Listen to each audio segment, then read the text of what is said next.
హైదరాబాద్ పశుసంవర్ధక శాఖలో మరో స్కామ్ వెలుగు చూసింది. పశువుల కొనుగోలులో అక్రమాలపై ఏసీబీ ఆరా తీస్తోంది.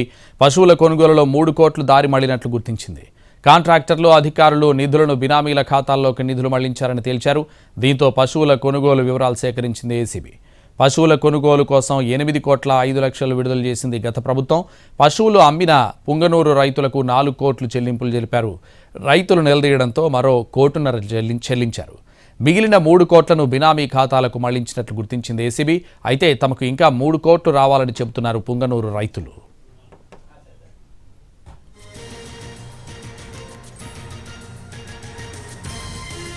హైదరాబాద్ పశుసంవర్ధక శాఖలో మరో స్కామ్ వెలుగు చూసింది.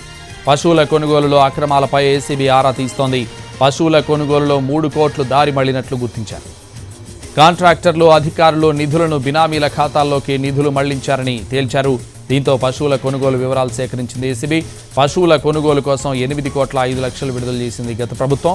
పశువులు అమ్మిన పుంగనూరు రైతులకు 4 కోట్లు చెల్లింపులు జరిపారు. రైతులు నిలదీయడంతో మరో 1.5 కోట్లు చెల్లించారు. మిగిలిన 3 కోట్లను బినామీ ఖాతాలకు మళ్లించినట్లు గుర్తించింది ఏసీబీ. అయితే తమకు ఇంకా 3 కోట్లు రావాలని చెబుతున్నారు పుంగనూరు రైతులు.